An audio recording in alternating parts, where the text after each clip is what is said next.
Muy buenas tardes para todos. Sean ustedes bienvenidos en la tarde de hoy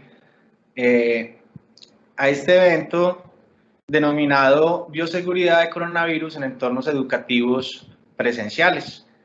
El objetivo del mismo es socializar estrategias para disminuir la probabilidad de contagio del COVID-19 entre la comunidad universitaria a través de procesos eficaces de limpieza, desinfección y buenas prácticas de bioseguridad. El día de hoy, en la tarde de hoy, nos acompañan nuestras panelistas. Ellas son Laura Marino Campo, coordinadora del Diplomado de Riesgo Químico de la Universidad Libre de Pereira y consultora de riesgo químico de la ARL Sura, así como nos acompaña también Andrea Maya Villa, docente del Diplomado de Riesgo Químico de la Universidad Libre de Pereira, experta en PSM, seguridad basada en procesos, básicamente enfocada en el cuidado de la infraestructura de nuestras empresas para evitar catástrofes, incendios, hechos que lamentar que paralicen el funcionamiento de las mismas.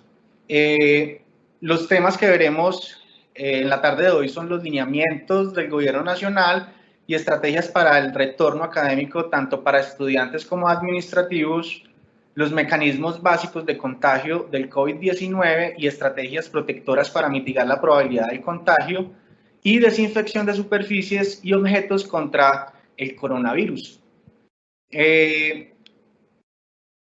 Damos paso entonces a nuestra compañera Andrea, quien les dará, digamos, inicio con el primer tema en la tarde de hoy. Buenas tardes, Andrea.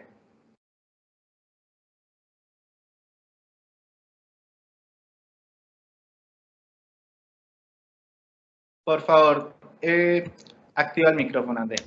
Muy buenas tardes para todos, bienvenidos a este espacio. Les agradecemos mucho acompañarnos en esta noche. Esperamos que este espacio sea de gran construcción para ustedes, que podamos tener un conocimiento colectivo respecto a lo que viene para el sector educativo en Colombia en el marco del proceso que estamos viviendo hoy de pandemia. Quiero iniciar este espacio compartiéndoles nuestra página de la Universidad Libre, donde ustedes van a poder encontrar información relevante e importante respecto al COVID-19. Esta página se alinea de manera inmediata y automática con las páginas de Colombia y vamos a poder identificar cómo estamos respecto a COVID en Colombia. Les invitamos a ingresar a www.unilibre.edu.co, específicamente en el portal que habla de COVID. Aquí vamos a poder encontrar todas las estadísticas respecto a COVID, cuántas personas tenemos recuperadas, cuántas personas tenemos en casa, recuperándose en casa, cuántas personas han fallecido y hoy cuántas personas tenemos en la unidad de cuidado intensivo. Esta página se alinea con nuestra aplicación Corona App, que es la página del Gobierno Nacional, en donde estamos registrando todos los datos actualizados del coronavirus.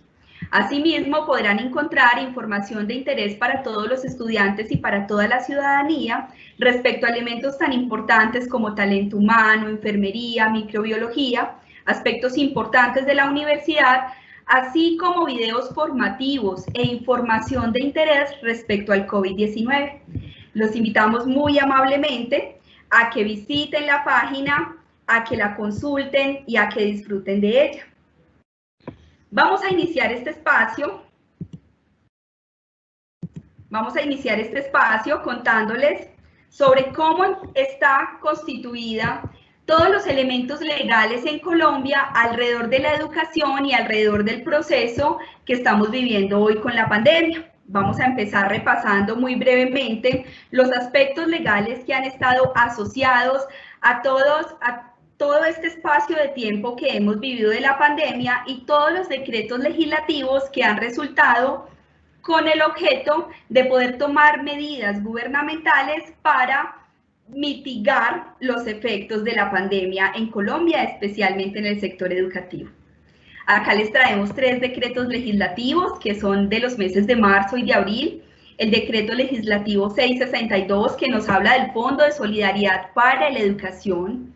Este Fondo de Solidaridad para la Educación se alinea muy bien con el decreto 467 de los auxilios para beneficiarios del ICETEX y también se alinea muy bien con las medidas para el ingreso de estudiantes a programas de pregrado a instituciones de educación superior.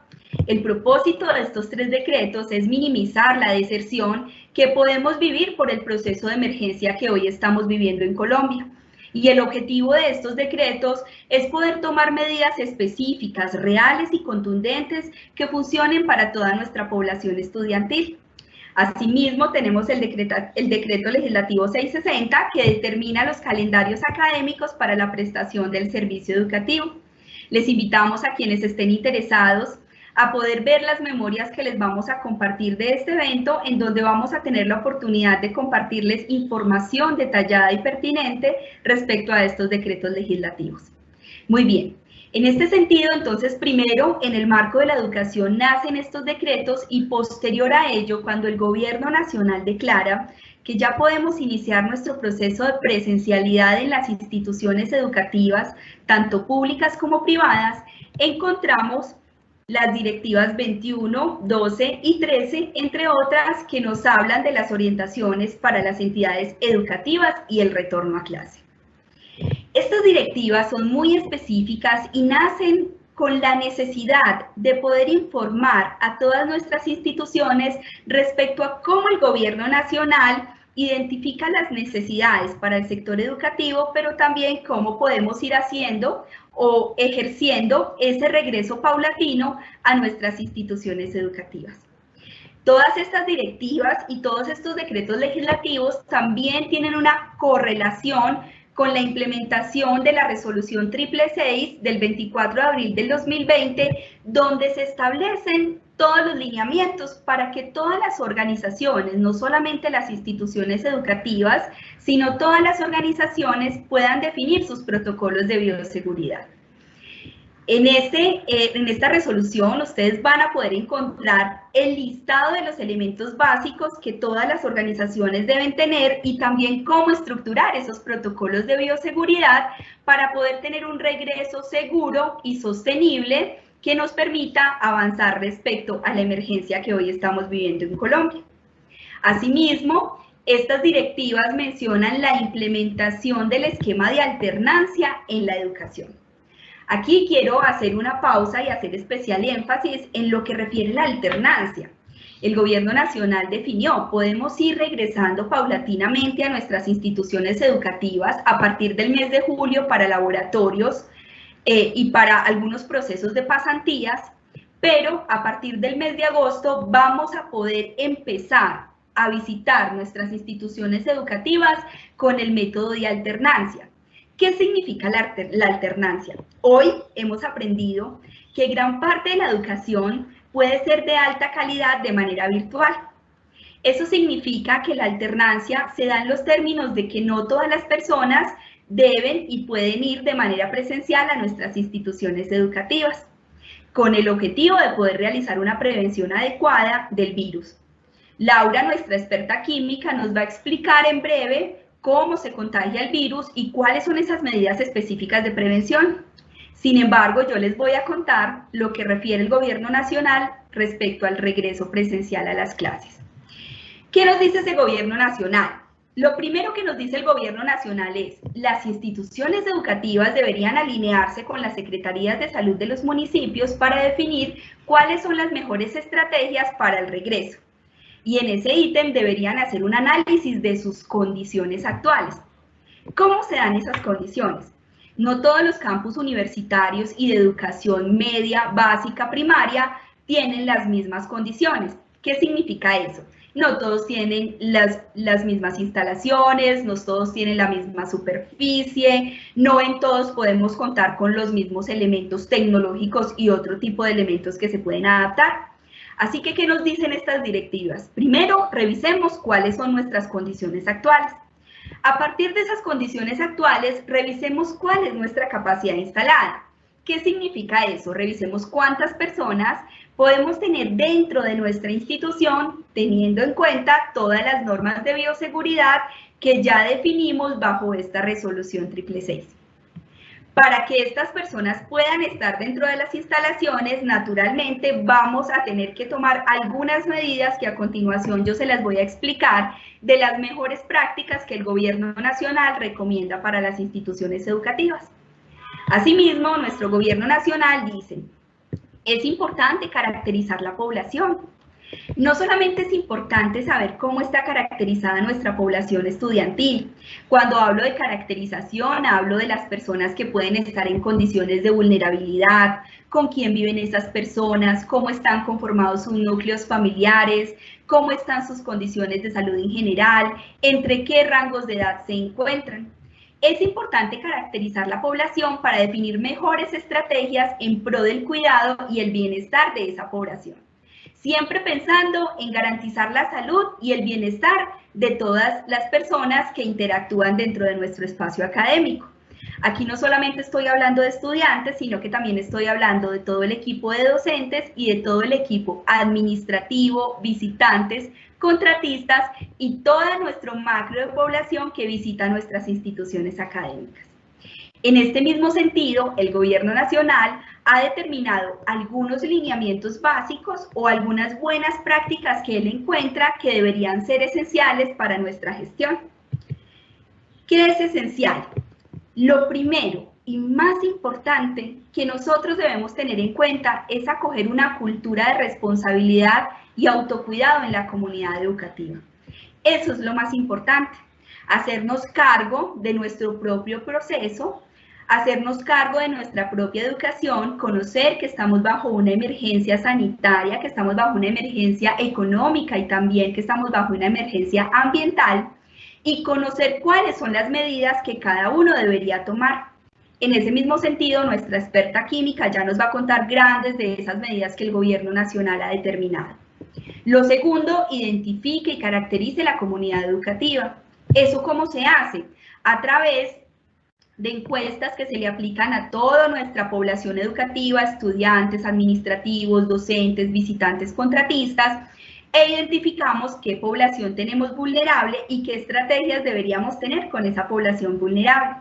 Asimismo, cuáles son los horarios, por ejemplo, cuáles son los horarios de trabajo que deberíamos identificar, cómo podemos hacer horarios flexibles, qué clases deberían continuar virtuales y cuáles realmente deben ser presenciales.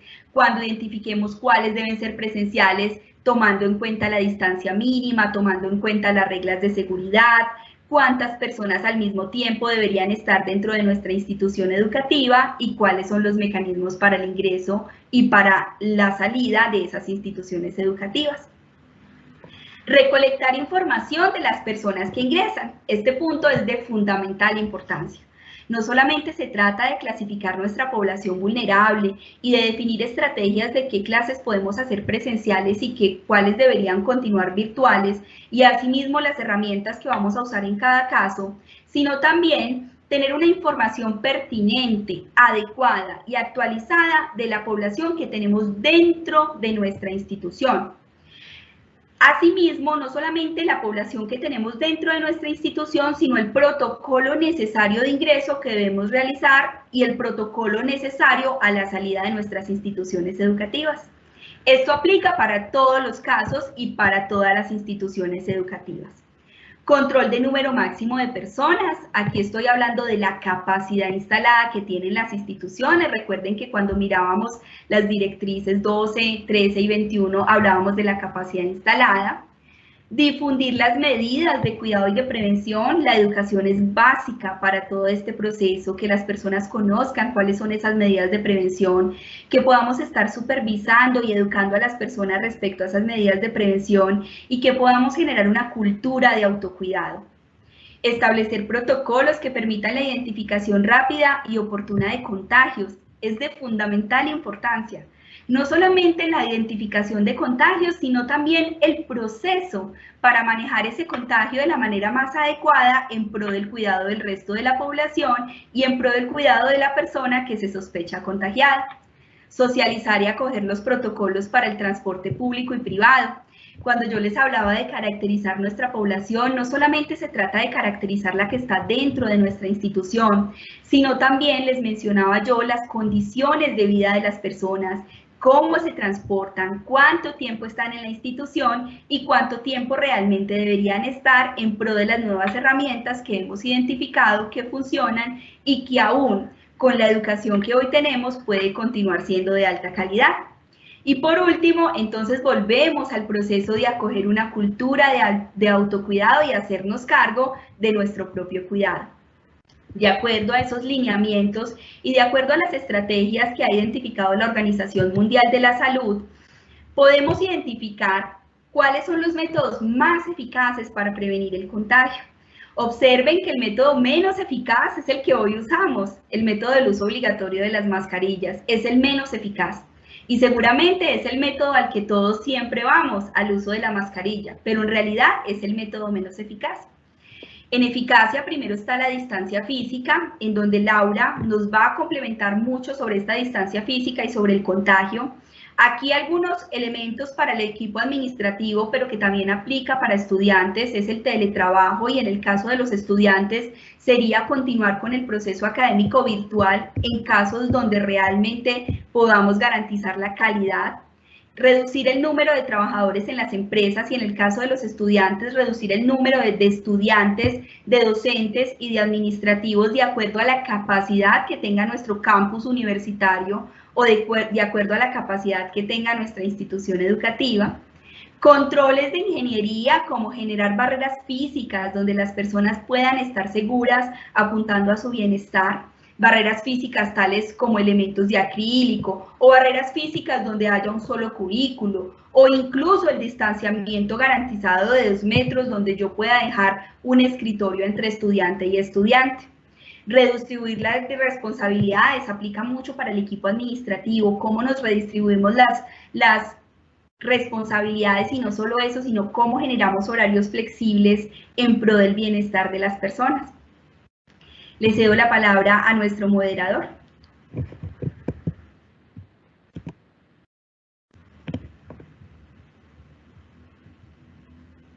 Muchas gracias, Andrea.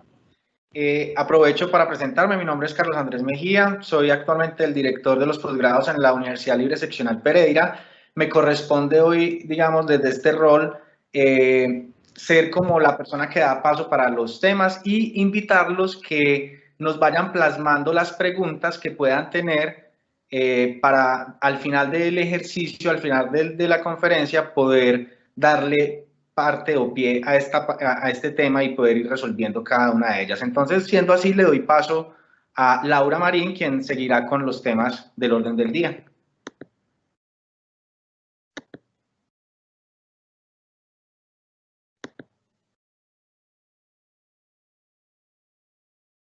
Laura, el micrófono, por favor.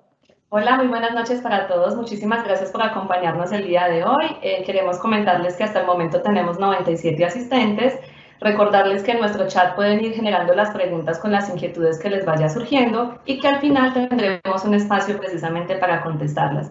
En caso de que no alcancemos a contestarlas todas, les enviaremos un enlace más adelante en la presentación, aquí a través del chat, en el cual pueden registrar todos sus datos personales para que les pueda llegar no solamente las memorias del evento, sino también las preguntas que de pronto no hayamos quedado resueltas. Permítanme un momento, comparto la pantalla.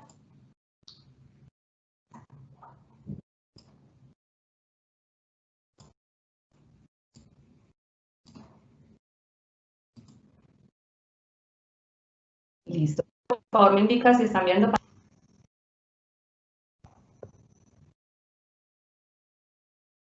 No, Laura, aún no vemos el contenido. Ahora sí. Listo, muchísimas gracias. Muy bien, en línea con lo que nos mencionaba Andrea Maya, en relación a todas las normativas que ha emitido el Gobierno Nacional, es muy importante que antes de que continuemos avanzando y mencionándoles estas recomendaciones de bioseguridad para evitar la propagación y la enfermedad, primero tenemos que comprender cuál es el mecanismo básico de contagio del COVID-19.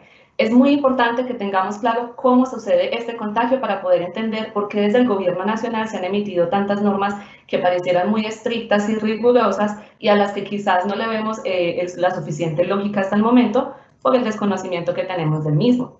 Entonces, lo primero es que durante esta charla ustedes han podido observar que hemos abordado el tema desde un componente normativo, que ya vimos con Andrea, también lo haríamos desde un componente técnico y desde un componente científico.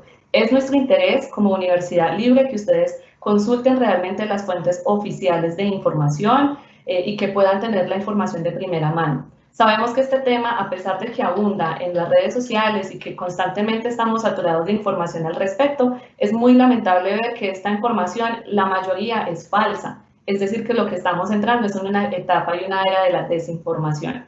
Por esto, para nosotros es supremamente importante que les queden a ustedes claros muchísimos conceptos que quizás observaban y escuchaban en redes sociales, pero que el día de hoy les contaremos si son ciertos o no. El primero de ellos es que de acuerdo a la evidencia científica disponible hasta el momento, este virus no ha sido sintetizado en un laboratorio en China. Nosotros continuamente en nuestra historia humana convivimos con millones y millones de virus, bacterias, hongos y en general microorganismos. Esto ha sucedido durante toda nuestra existencia humana. Lo que pasa es que precisamente en esta historia de nuestra vida, digamos que el virus que usualmente ha estado en animales pasa a la raza humana contagiándonos. Evidentemente porque hay microorganismos que nos afectan, así como hay otros que también nos benefician. Los de la flora intestinal son aquellos que nos brindan propiedades beneficiosas para el cuerpo, pero hay otros, por supuesto, que son patógenos y nos afectan. Tal es el caso del coronavirus. Entonces es fundamental comentarles que el virus pasó desde un animal hasta el primer ser humano a través de un proceso de zoonosis. Es decir, que el virus usualmente hace parte de un animal, pero por malas prácticas de higiene, de manipulación de ese animal o de otro animal que lo tuviera, pasó a la raza humana. Sin embargo, hasta el momento en que pasó a la raza humana, que quedó en las manos de la persona durante la mala manipulación, aún así la persona no se habrá enfermado. Y esto sucede porque para que nos enfermemos de este virus, necesitamos que se cumplan como mínimo 2 de 3 factores fundamentales. Primero, que tengamos el virus dentro del organismo. El virus, cuando lo tenemos en nuestra parte externa, en las manos, en la ropa, en un vaso, en un mouse, etcétera, hasta este punto el virus no nos va a enfermar. El virus nos va a enfermar es cuando está dentro de nuestro organismo, cuando nosotros le damos ingreso a través de la boca, nariz, ojos o partes íntimas. Pero resulta que no es solamente tener el virus, también depende de unos factores ambientales, es decir, del estilo de vida que cada uno llevemos. Quiere decir que si nos alimentamos bien, que si hacemos actividad física constantemente, que si no fumamos o no tenemos o consumimos sustancias psicoactivas, en teoría nuestro estilo de vida es saludable y el virus nos podría afectar en menor proporción. Y en tercera medida, también depende de unos factores genéticos, es decir, que cada uno de nosotros estamos prediseñados desde que nacemos a responder de cierta manera ante ciertos patógenos y ciertas enfermedades. Lastimosamente, estos dos componentes son los responsables de que actualmente veamos personas que tienen síntomas muy graves y severos y que de hecho tienen que estar hospitalizadas e incluso fallecen, y que también tengamos personas que no tienen ningún síntoma, porque no es solamente tener el virus. Aquí voy a empezar a hacer una gran diferencia de términos. SARS-CoV-2 es el nombre técnico del virus coronavirus. Este virus SARS-CoV-2 es el que produce la enfermedad de COVID-19, que es la que nos atañe el día de hoy y es la que nos tiene, digamos, aislados en esta pandemia. Entonces, en ocasiones de aquí en adelante, ustedes van a observar que hablaré del virus SARS-CoV-2 y en otras hablaré de COVID-19, para que desde ya comencemos a hacer esta diferenciación. De cuando hablo de SARS-CoV, hablo directamente del virus, y cuando hablo de COVID-19, hablo de la enfermedad, porque recordemos que son dos términos completamente diferentes. Podemos tener el virus en todo nuestro alrededor, pero si no lo tenemos dentro de nosotros, no se va a desarrollar la enfermedad COVID-19. Entonces, como les vengo mencionando, tenemos una gran dificultad actualmente con esta pandemia, que de hecho no es la primera que sufrimos y no va a ser la última, porque en digamos que en la naturaleza hay diferentes seres vivos y diferentes patógenos que nos van a continuar haciendo daños una vez hagamos ese cruce con el ser humano en algún lugar del mundo. Entonces, esta no es nuestra primera ni será la última. Sin embargo, lo que sí sabemos hasta el momento es que esta es una de las más contagiosas que tenemos. Este virus realmente no es muy letal. Miren que dependiendo obviamente de la cantidad de contagiados, la tasa de mortalidad es muy baja. Pero lo que sí genera este virus es una gran cantidad de contagios. Y eso se debe precisamente a estos dos factores. A que tenemos personas que tienen el virus dentro del organismo, no lo saben porque no manifiestan síntomas y están en la calle contagiando absolutamente todo lo demás. Entonces, nuevamente, para regresar un poco, la primera persona que manipuló inadecuadamente el animal que contenía el virus ya tuvo el coronavirus en sus manos, pero hasta este punto no estaba enfermo. ¿En qué momento se enfermó? Cuando introdujo el virus a su boca, nariz u ojos o partes íntimas, también por malas prácticas de higiene. Una vez la persona se lleva sus manos a esta parte de su cuerpo, ya va a tener el virus adentro, y es allí cuando se produce la enfermedad y se desencadenan los síntomas asociados. Entonces, digamos que esta persona que tiene el virus puede ir contagiando a las demás de dos formas principales. La primera es precisamente cuando tose, cuando estornuda o cuando habla cerca de otras personas sin tener el tapabocas, porque nosotros expelemos gotículas de saliva muy pequeñas que a veces ni siquiera vemos, incluso cuando estamos hablando. Estas gotículas pueden caerle a otra persona si está cerca de nosotros cuando hablamos con ellos, o puede caer directamente sobre diferentes objetos como cualquier objeto que tengamos alrededor realmente, una mesa, un vaso, una silla, etcétera, y cuando el virus cae en estos objetos, allí va a permanecer. Desafortunadamente, el tiempo de latencia del virus es muy largo y se ha encontrado a través de publicaciones científicas que en diferentes materiales puede sobrevivir incluso por varios días. Estas investigaciones evidentemente se han hecho bajo condiciones controladas en un laboratorio, no se han hecho en un ambiente natural o comunitario como el que tenemos, pero nos dan un indicio de cuántos días puede durar el virus en un material o en una superficie. Entonces, nuevamente, si esta persona que tiene el virus habla cerca de otras personas, estornuda o tose sin tener un tapabocas, va a contagiar a las demás personas que tiene cerca. Y aunque esta persona no tenga a nadie alrededor, si no usa tapabocas e igual tose, estornuda o se toca la cara constantemente, particularmente boca, nariz ojos o partes íntimas, ese virus que ella tenga en sus manos lo va a llevar a otros objetos y superficies, que posteriormente son las que van a ser tocadas por otras personas, y cuando esas nuevas personas que tienen el virus en sus manos se las lleven a su boca, nariz u ojos, allí entonces nuevamente vamos a tener una persona contagiada y así sucesivamente. Este es realmente el mecanismo de contagio de este virus. No es simplemente cuando una persona me habla cerquita, es un virus de contacto, así se le llama. ¿Qué quiere decir de contacto? Que cualquier superficie u objeto que yo llegue a tocar con mis manos, si yo tengo el virus en mis manos, voy a dejar cada uno de esos objetos y superficies contagiados con este virus. Y luego cuando otras personas toquen estos mismos objetos, y si no tienen buenas prácticas de higiene y se llevan las manos a la boca, nariz, ojos o partes íntimas sin lavárselas, también se pueden enfermar. Esto hace realmente la diferencia, porque al ser este virus de contacto, significa que con procesos de limpieza y desinfección vamos a poder erradicarlo de manera inmediata y vamos a protegernos para evitar que el virus que está a nuestro alrededor nos dé la enfermedad a cada uno de nosotros. Por esto, parte fundamental de la charla que abordaremos a continuación son esos mecanismos o estrategias de desinfección. Por el momento, lo que también quiero mencionarles es que continuamente nos están diciendo que nos lavemos las manos.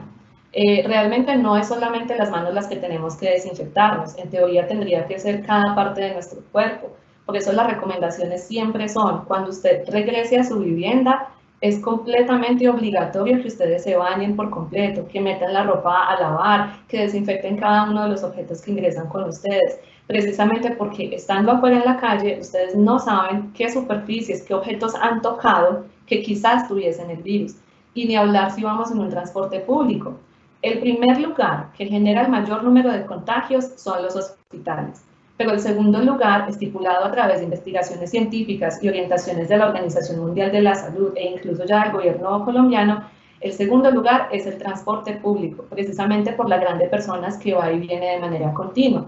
Entonces, así ustedes no hayan hablado con ninguna persona y hayan tenido puesto el tapabocas, si ustedes se sientan en un asiento del transporte público que previamente había sido tocado en el espaldar por una persona que tuviese el virus en las manos, pues entonces ya ustedes van a llevar el virus consigo en su espalda.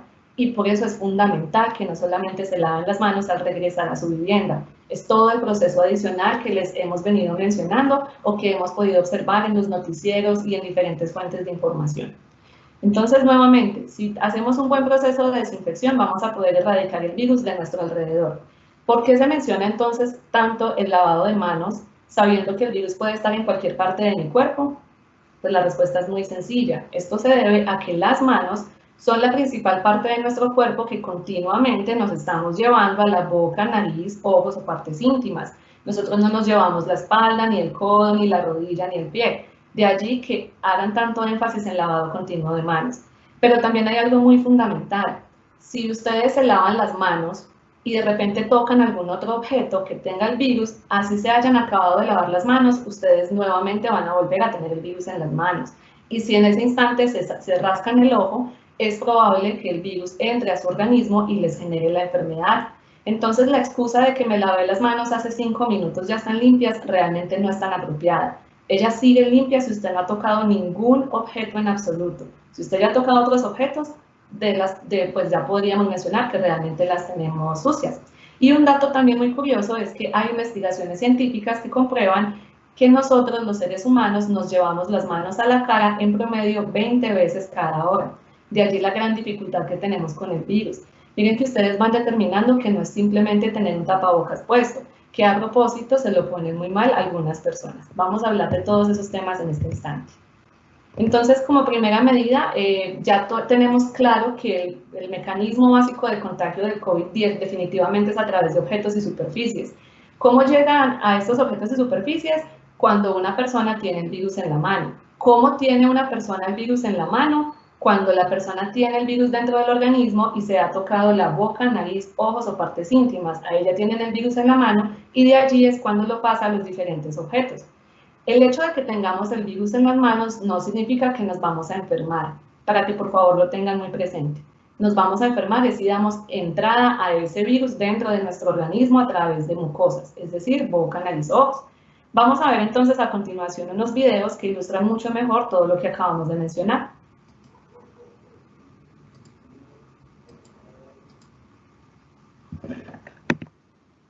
Lavarse las manos es la mejor manera de prevenir el coronavirus. Este virus puede habitar en cualquier parte, en personas y objetos con las que entramos en contacto diariamente. Tubos, manijas, grifos, teléfonos, teclados, dinero, puertas, manos, bocas, mesas, lapiceros, botones, cisternas. Una microgota de saliva, lágrimas o moco de algún contagiado esparce cientos de partículas del virus que pueden llegar a nuestras manos y entrar a nuestro organismo. Por eso, lávate bien las manos y evita el contagio. Como les menciono, hay que lavarse las manos continuamente, pero también una de las tareas principales mientras ustedes no estén en su vivienda, e incluso también debemos hacerlo estando en la vivienda, es evitar tocarnos la cara con nuestras manos. Vamos a ver el siguiente video. ¿Por qué es tan fácil la propagación de la COVID-19? Porque según los estudios, cada persona tiene la capacidad de contagiar por lo menos a otra por medio de microgotas.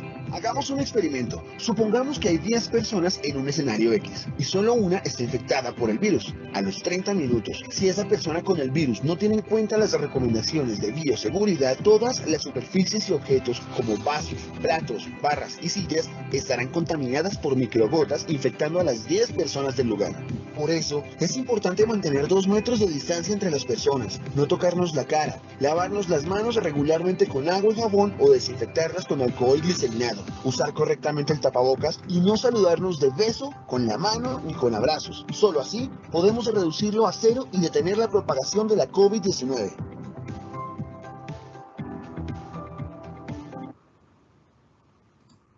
Muy bien, entonces comprendemos que ustedes como instituciones educativas o quizás los asistentes que nos acompañan el día de hoy tengan negocios o trabajen en diferentes empresas, sabemos como la angustia que cada uno de ustedes como empresarios o como trabajadores están pasando, porque evidentemente pues no podemos volver a trabajar tan fácilmente. Miren que lastimosamente no es simplemente usar el tapabocas, necesitamos continuar haciendo otro tipo de prácticas para garantizar que no nos vamos a enfermar. Por eso, Andrea mencionaba tanto y hacía énfasis en el tema de distanciamiento de 2 metros, y realmente este tema de distanciamiento no es porque el virus vaya a pasar de una persona a otra saltando, por así decirlo en términos coloquiales. Este distanciamiento es muy importante porque así vamos a garantizar que cada persona va a tener su propio espacio de trabajo y no va a tener que tener interferencia tocando materiales u objetos de otro compañero o de otro colega. Por eso es fundamental el distanciamiento de 2 metros. Pero todas estas recomendaciones, si bien han sido emitidas desde el gobierno nacional hacia el entorno laboral, no significa que aplican solamente en nuestro ambiente de trabajo. No nos ganamos absolutamente nada con que en nuestras instituciones educativas respetemos el distanciamiento de 2 metros, ubiquemos de forma distante los pupitres, la gente no se salude, etcétera, si en nuestras viviendas ustedes van a permitir el ingreso de personas que no viven con ustedes. Así sean familiares, así sea el vecino, el amigo, el novio, etcétera, son personas que no están conviviendo con ustedes. Esto quiere decir que no tenemos forma de saber si estas personas tienen el virus o no. Lastimosamente, así sea un familiar, porque recuerden que muchas personas pueden tener el virus y no tener síntomas. Por ello es que todo el mundo se está contagiando, porque no podemos verificar con la temperatura o con síntomas respiratorios si la persona tiene el virus. Pues necesariamente no, hay muchas personas que no tienen síntomas aunque lo tengan. Entonces, cuando les referimos a estas medidas, que evidentemente por referirse en la Universidad Libre lo estamos emitiendo desde un componente netamente educativo, presencial en la institución educativa, es muy importante que ustedes interioricen todas estas medidas de control en su ámbito personal, porque allí es realmente donde existirá la diferencia. Entonces, cuando hablamos de distanciamiento de 2 metros, no es sencillamente porque el virus esté en el aire, que aquí vamos a eliminar otro mito. El virus, de acuerdo a la investigación científica hasta el momento, no permanece suspendido en el aire. Si el virus estuviese suspendido en el aire, significaría que nunca podríamos retirarnos nuestra mascarilla de protección, ni siquiera para dormir, ni siquiera para comer, ni siquiera para bañarnos. Entonces, ¿cómo estaríamos sobreviviendo en este momento? Evidentemente hay algunas áreas como los hospitales o el sector salud donde hay casos confirmados de COVID y que por lo tanto en el ambiente sí podría estar una saturación del virus por la carga vírica que hay. Pero en un ambiente cotidiano como en una universidad o en una casa o en un salón de clases, en teoría el virus no permanece suspendido en el aire. ¿Dónde va a estar el virus? En cada uno de los objetos y superficies que nos rodean. Nuevamente, este tema de distanciamiento no aplica solo en la universidad o en la empresa o cuando estamos afuera de nuestra casa. También lo tenemos que implementar en nuestro lugar de vivienda, especialmente para cuidar a nuestros seres queridos, a nosotros mismos y también a los demás. Asimismo, ustedes no deberían estar haciendo visitas a familiares, precisamente para evitar que ellos se contagien, porque no sabemos si ustedes de pronto tienen el virus y no tienen síntomas. La siguiente herramienta fundamental para prevenir el contagio de la enfermedad es usar adecuadamente el tapabocas de manera obligatoria. Mientras ustedes estén en las universidades, cuando definitivamente cada una de sus universidades decidan reactivar su negocio y permitir clases presenciales, el uso del tapabocas debe ser permanente mientras ustedes se encuentren en las instalaciones de la universidad, que hemos encontrado lastimosamente que las personas cuando se ven solas en una oficina se quitan el tapabocas y aún así hacen llamadas por celular, cogen el teléfono, se tocan la cara. Recordemos que ustedes pueden emitir gotículas de saliva cuando no tienen el tapabocas puesto, que van a caer a esos objetos de las oficinas que usted comparte con otros compañeros. Entonces, así no haya nadie en su mismo espacio de trabajo, si usted continúa hablando sin tener el tapabocas puesto y usted de pronto tiene el virus y no tiene síntomas, es decir, que usted no sabe que tiene el virus, usted va a ser la responsable de contagiar a sus compañeros. Por eso, mientras ustedes estén fuera de su casa, el uso del tapabocas es obligatorio y permanente, así no tengan personas alrededor. Adicionalmente, este uso tiene que ser de manera muy adecuada. También vemos que se lo ponen solamente en la boca, no nos sirve de nada. Miremos que el virus se contagia a través de mucosas, boca, nariz y ojos, pero pues cuando hay lágrimas o cuando nos los tocamos. Entonces el tapabocas sí es fundamental que cubra también la nariz, porque de pronto nos da por estornudar a último momento y vamos a emitir gotículas de mucosidad a través de nuestra nariz. Entonces es fundamental, el tapabocas es para cubrir boca y nariz permanentemente. No es correcto cuando a veces para descansar se ponen el tapabocas en el cuello, porque lastimosamente minutos previos es muy probable que ustedes se hayan tocado con sus manos el cuello. Y recordemos que si no sabemos qué objetos hemos tocado con las manos y llegan a tener el virus, entonces ya vamos a tener el virus en nuestro cuello.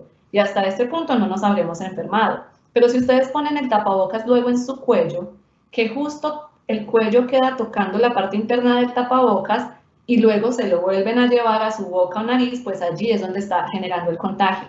Entonces empezamos a ver que aunque las personas usen tapabocas, se continúan contagiando. Y es precisamente por esas malas prácticas. Pasa lo mismo cuando se los ponen en la cabeza, por supuesto, o en la frente.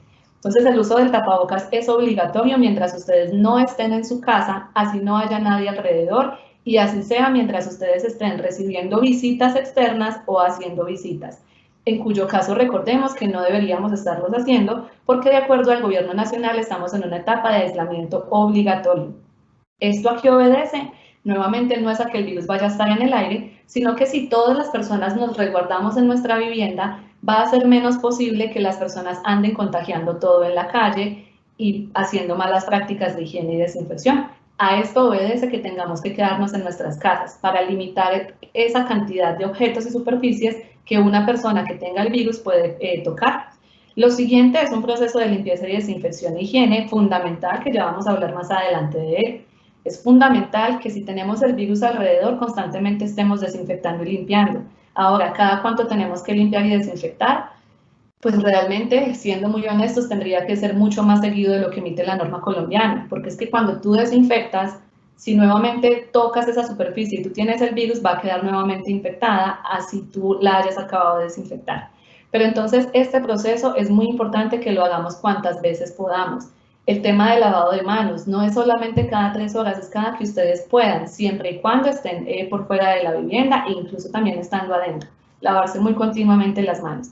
Pero fundamental, si todo esto falla, hay 2 cosas fundamentales que van a evitar que ustedes se enfermen.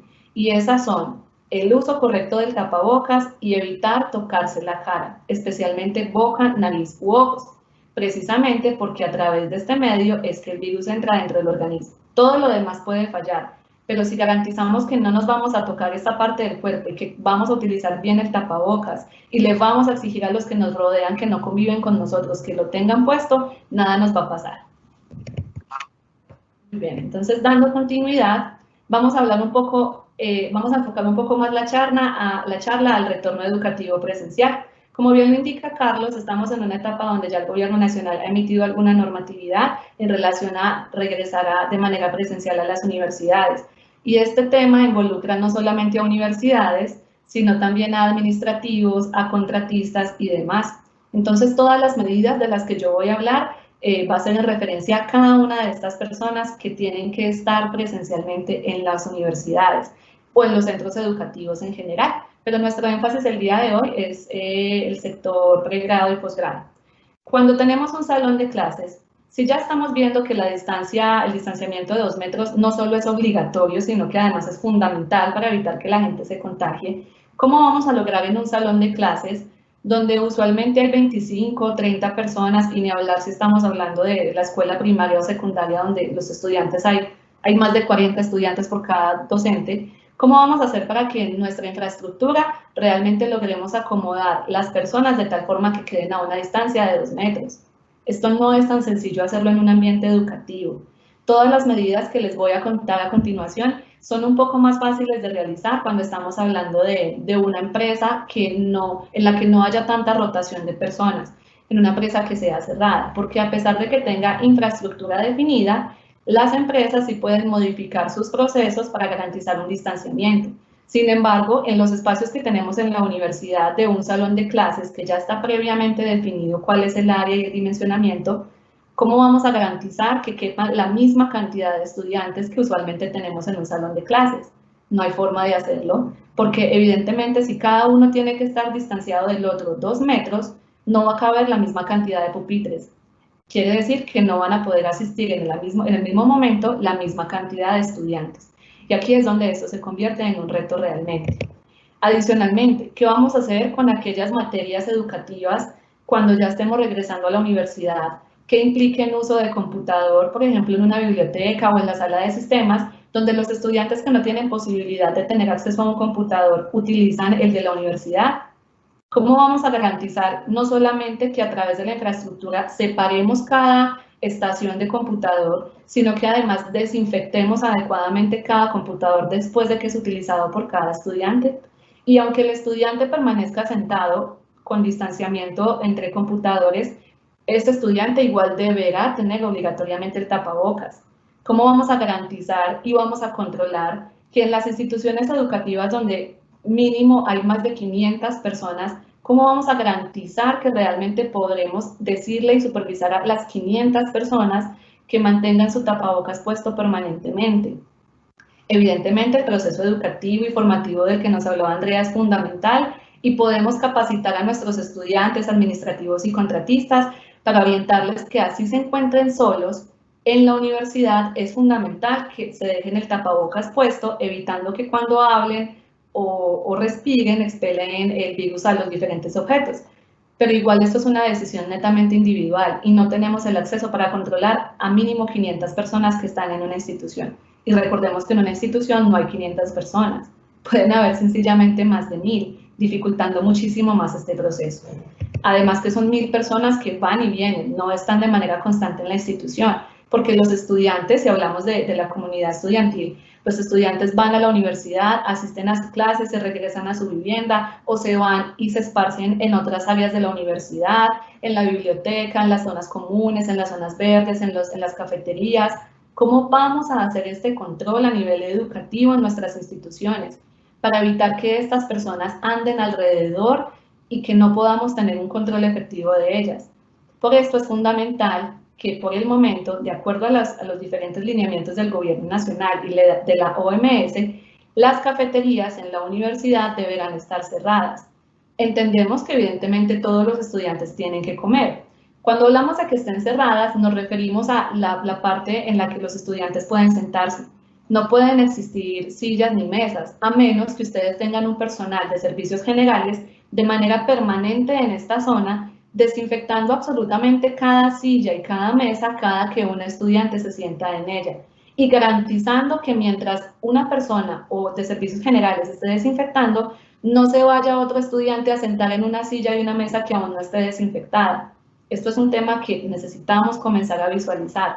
No es tan sencillo como el gobierno nos permitió entrar, como universidad necesitamos reactivarnos económicamente, vamos a darle entrada a todo el mundo de manera paulatina. No, realmente no. Nuestra invitación es a que, a pesar de que la universidad ya ha dado el aval para que retomemos actividades presenciales, tenemos que hacerlo con una planificación estratégica, teniendo cada uno de estos ítems puntuales muy bien definidos para orientar muy bien cómo va a ser ese retorno y garantizar que vamos a cuidar a toda la comunidad, porque dentro de la institución educativa será nuestra responsabilidad lo que le pase a cada estudiante y a cada administrativo.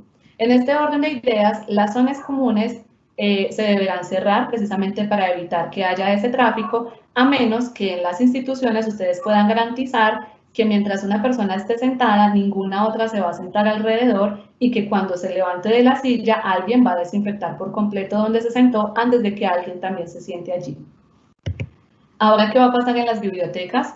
Donde los estudiantes necesitan continuamente consultar sus trabajos y demás.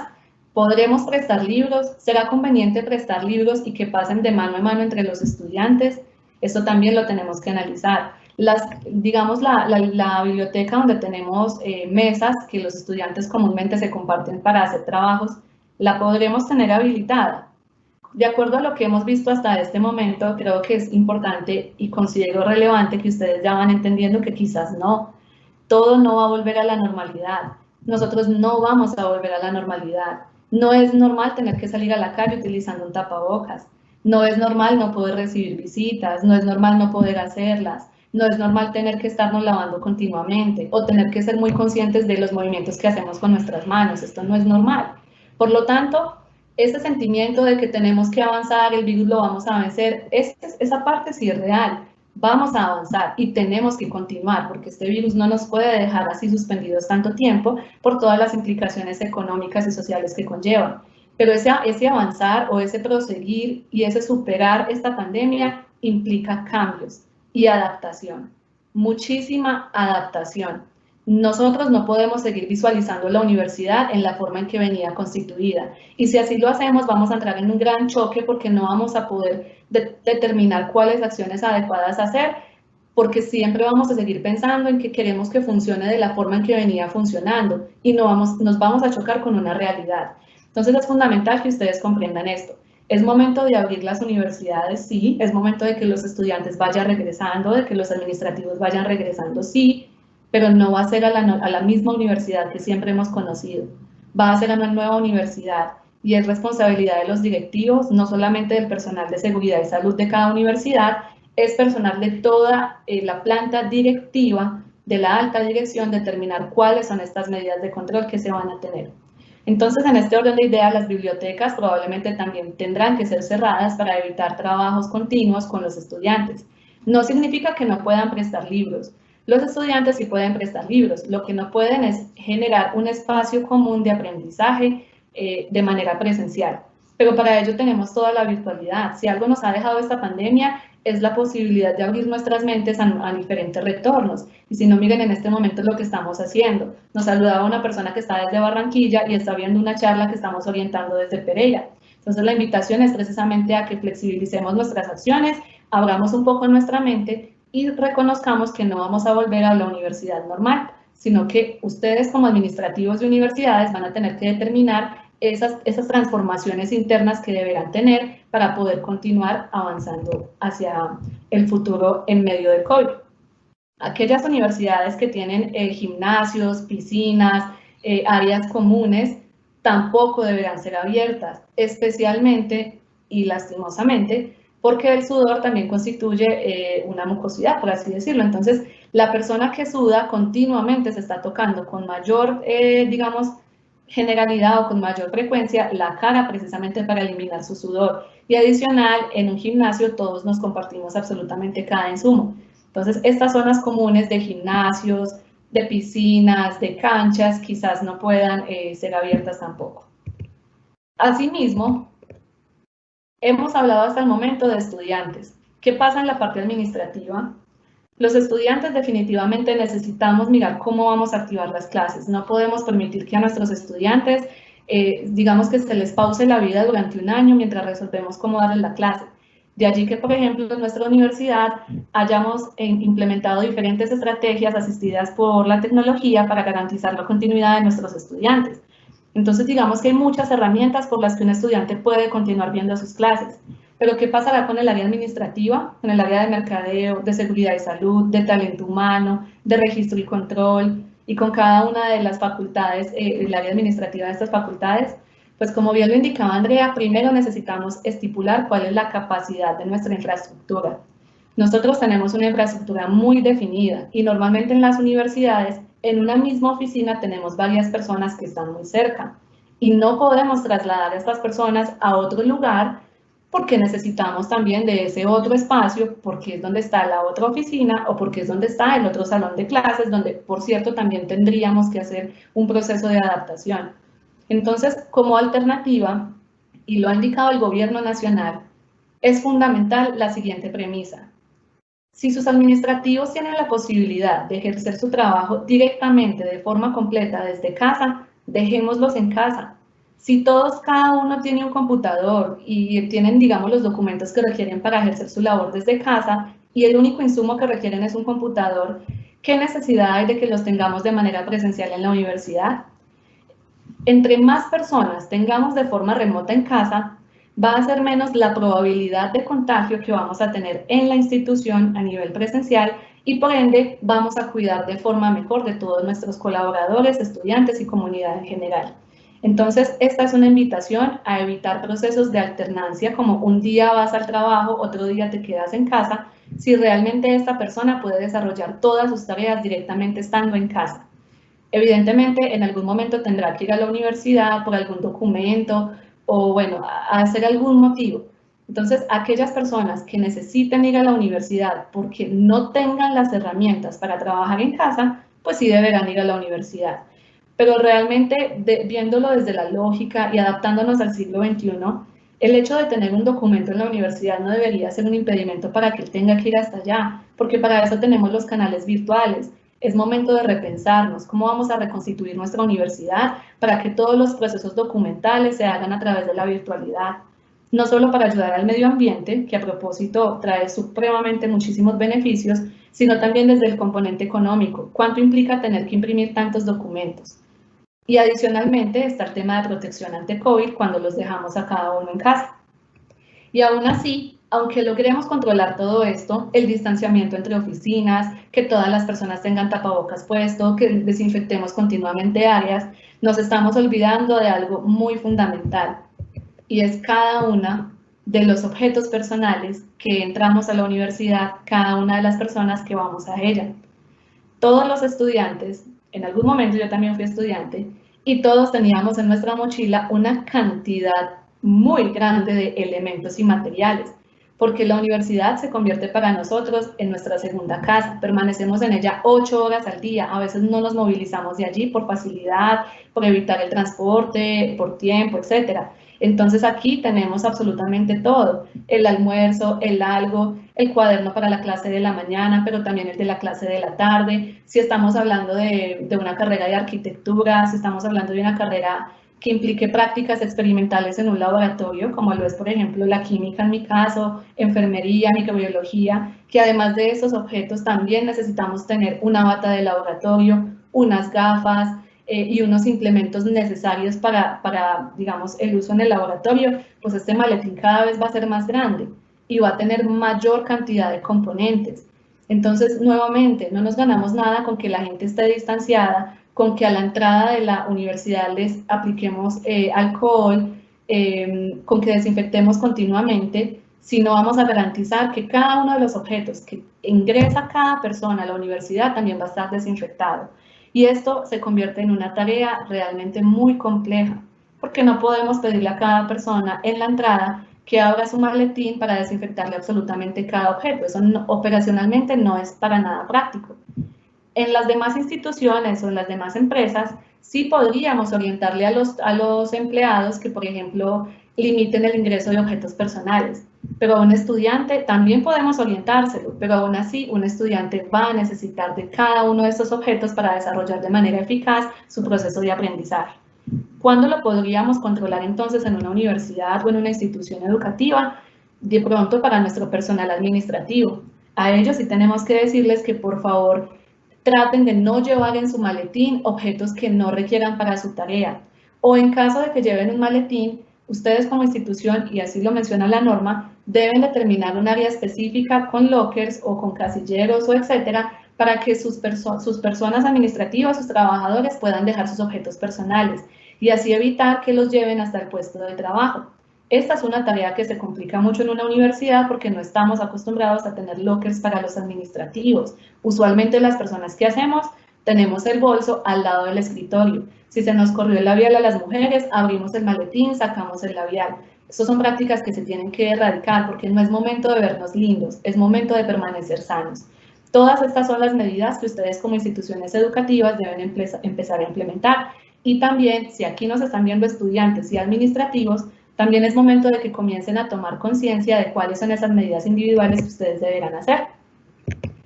Entonces, como lo ha indicado Andrea, para pasar ya a un segundo punto, el gobierno ha emitido una normatividad muy puntual de cuáles son esos protocolos de bioseguridad.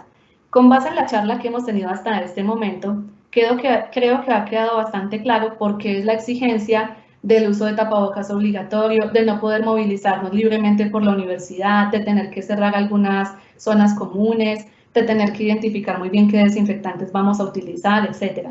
Y evidentemente hemos podido ver que la forma en que podemos matar el virus es con un proceso de limpieza y desinfección. Por eso, en este momento, vamos a hablar de él. Sin embargo, es muy importante que antes tomemos un poco de conciencia. Si estas son las medidas para evitar que nos contagiemos, entonces, ¿de qué lado de la balanza están cada una de estas medidas? ¿Es responsabilidad de la institución o es responsabilidad de cada persona que hace parte de esa institución? De acuerdo a lo que hemos visto, ustedes que han podido visualizar. Porque en este momento, si realmente hemos aprendido todo como lo hemos querido socializar con ustedes, ha quedado claro que definitivamente las instituciones educativas tienen una responsabilidad muy importante si le van a permitir el ingreso a personas en una época de pandemia. Pero definitivamente la responsabilidad recae sobre cada uno de nosotros, porque la universidad puede estipular los protocolos de bioseguridad adecuados, puede implementar personas que estén supervisando continuamente el uso obligatorio de tapabocas entre las personas, que haya un distanciamiento de 2 metros entre ellas, que continuamente se estén desinfectando áreas comunes. Pero ¿cómo vamos a garantizar ese control de las 500, 900, 1000 personas que están en nuestro campus? Por esto es que mencionamos que realmente la responsabilidad de prevenir el contagio del coronavirus no es de la institución educativa, ni siquiera es del gobierno nacional, es de cada uno de nosotros. Entonces, esa es una invitación muy especial que tenemos. Si bien hay unos lineamientos normativos y responsabilidades de las instituciones, realmente es responsabilidad de cada uno de ustedes, bien sea contratista, estudiante o administrativo, cuidarse y garantizar que no van a tener contagio de la enfermedad. Teniendo entonces claro el mecanismo de contagio y cómo haríamos ese proceso de retorno a la universidad y todo lo que tenemos que tener en cuenta, vamos a hablar entonces de las estrategias de desinfección. Técnicas como aspersión en ambientes cerrados, bien sea por técnicas de fumigación, termonebulización o incluso aspersión directa en personas, no son recomendadas por la Organización Mundial de la Salud. Primero, porque vamos a generar un efecto tóxico en la salud de las personas. Nuestro cuerpo no está diseñado para asumir ninguna sustancia química a través de ninguna vía de exposición, es decir, que no está diseñado para recibir sustancias a través de la vía inhalatoria, térmica, ocular o digestiva, y por lo tanto, cuando aplicamos este tipo de estrategias en un espacio cerrado, pues vamos a, primero que todo, a garantizar que en este ambiente cerrado van a haber una cantidad importante de vapores, que aunque el fabricante manifieste que no tiene toxicidad, en algún grado sí podría afectarnos a nivel inmunológico cuando ingresa a nuestro organismo. Segundo, en las instituciones educativas, como en los salones de clase, no tenemos sistemas de extracción y ventilación de sustancias químicas, tampoco en el área administrativa. Si acaso lo tendremos en los laboratorios donde se requiera realizar prácticas experimentales. Y eso que tristemente nuestras universidades no tienen no hablo de la libre, sino en general, normalmente las universidades no tienen buenos sistemas de extracción. Entonces, cuando aplicamos una sustancia química en un ambiente cerrado, así hayan pasado 2, 3, 4 días, el químico definitivamente va a continuar disperso en el ambiente. Y luego cuando ingresen los estudiantes o los administrativos, podríamos tener algún tipo de proceso indeseado con ellos.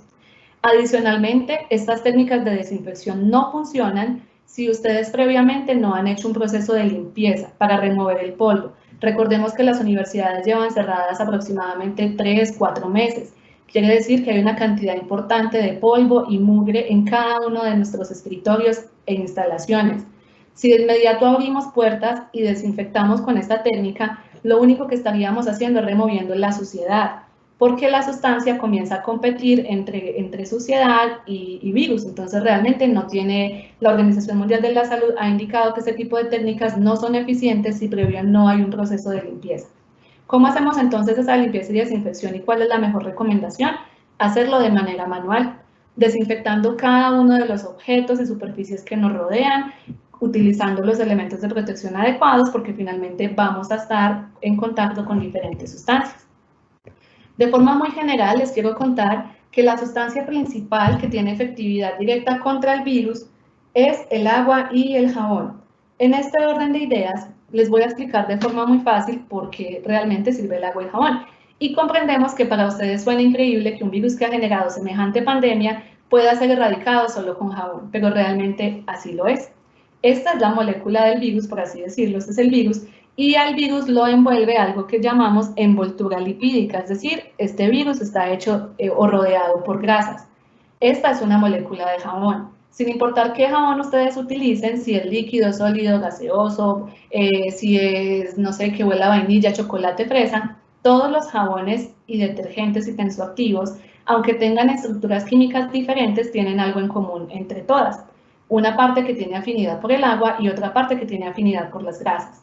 Vamos a asemejar el proceso de lavado de manos. Supongamos que en nuestras manos tenemos el virus. Cuando nos aplicamos jabón por afinidad química, la molécula de jabón que tiene afinidad por la grasa se va a ubicar alrededor del virus que está envuelto por grasa. Y la parte externa del jabón que tiene afinidad por el agua va a quedar en la parte externa. Cuando removemos todo este conjunto con agua, después de que nos lavamos el jabón, todo el agua, digamos que va a hacer un enlace con el jabón y va a permitir llevarse todo esto. Quiere decir que vamos a garantizar el rompimiento del virus. Y así es como vamos a evitar que nos infectemos. Esto no aplica solo para manos. El agua y el jabón ustedes también lo pueden utilizar para desinfectar objetos y superficies. ¿Cómo lo pueden hacer?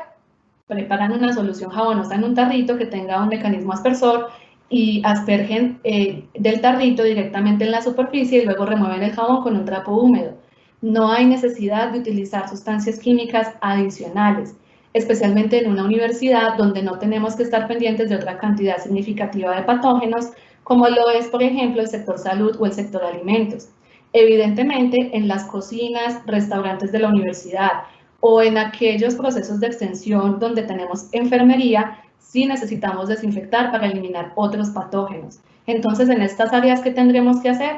Primero, determinar si la sustancia desinfectante habitual que uso me va a servir también para coronavirus.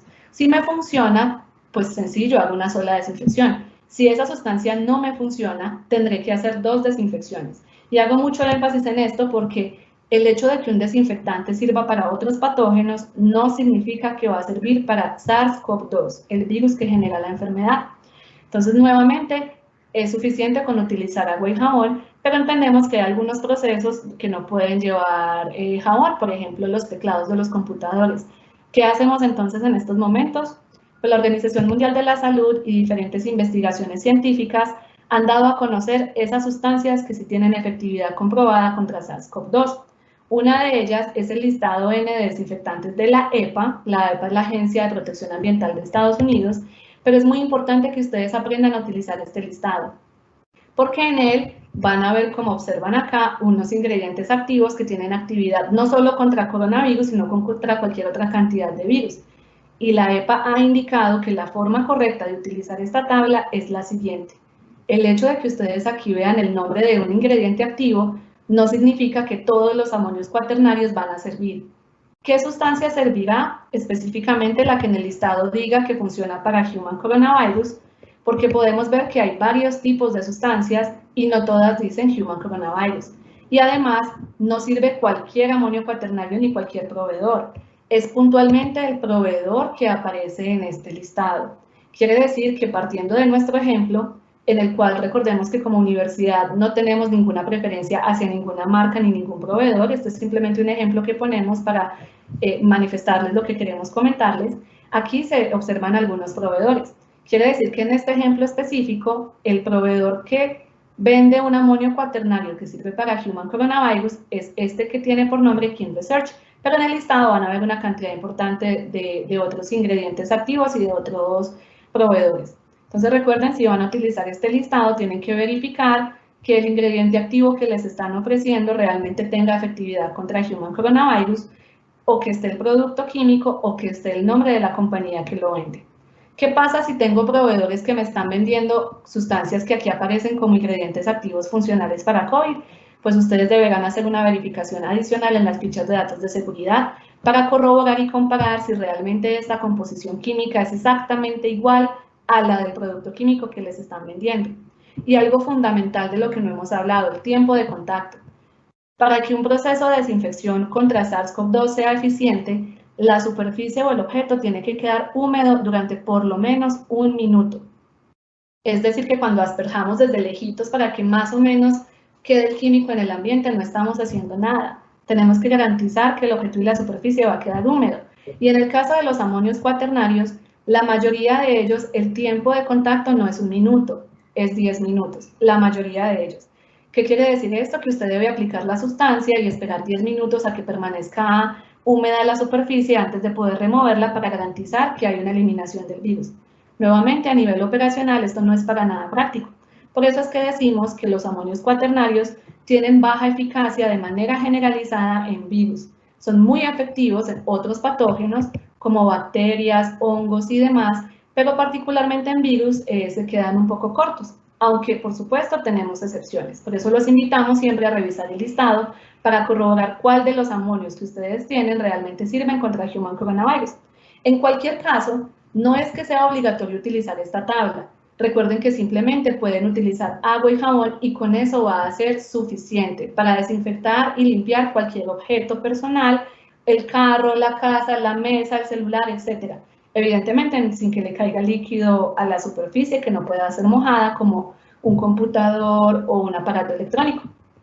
Y el hecho de que otros desinfectantes sirvan para virus no significa que van a servir para coronavirus.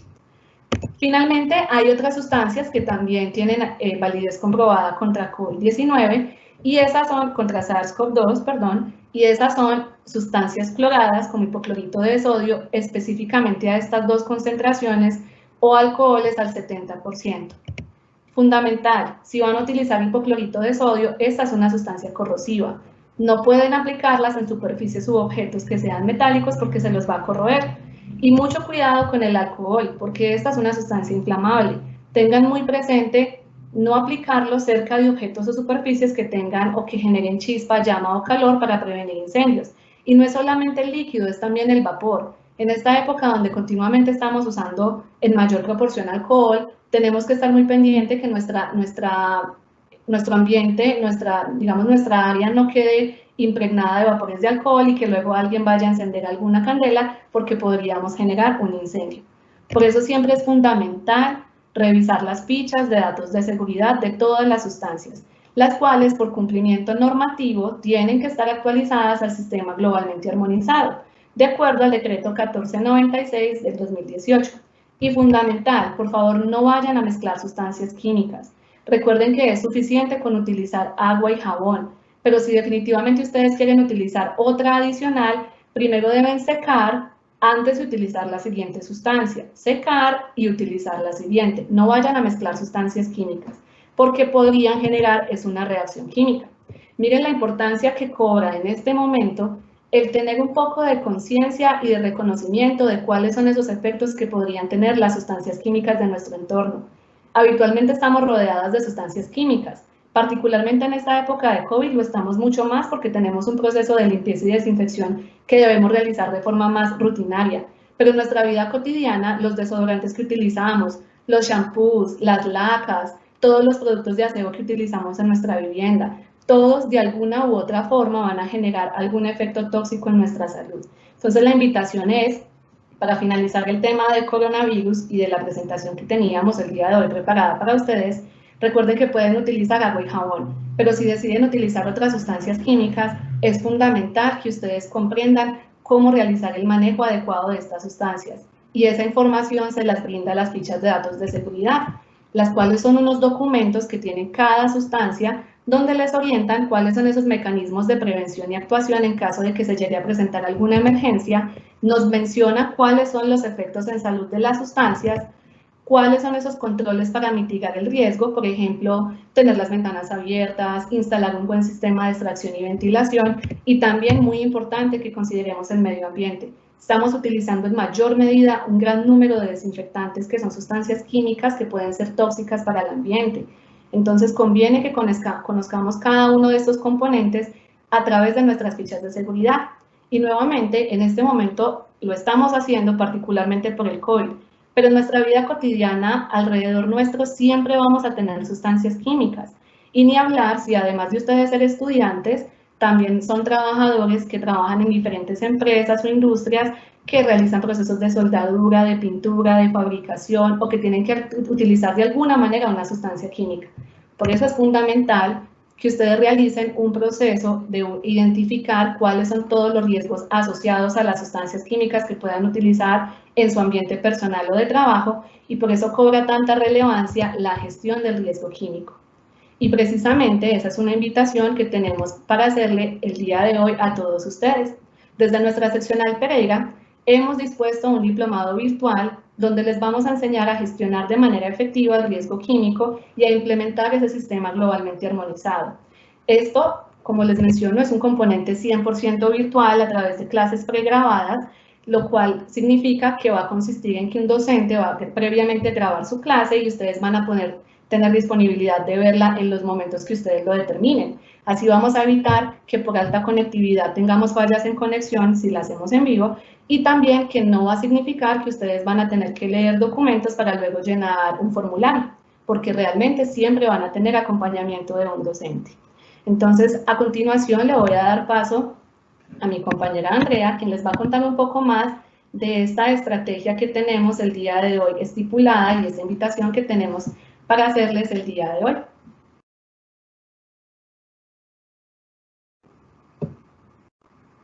Mientras Andrea se alista, quiero contarles que pueden encontrar esta información en la página web de la Universidad Libre Seccional Pereira. Muy bien, ¿me escuchan bien? Es correcto. Correcto, y están viendo mi pantalla. Así es. Muy bien, muchas gracias. En el diplomado de riesgo químico, donde Laura nos explicó muy bien cómo está conformado y en qué se basa específicamente, cada uno de los estudiantes va a tener la oportunidad de conocer a profundidad todos los aspectos que tienen relación con la higiene industrial.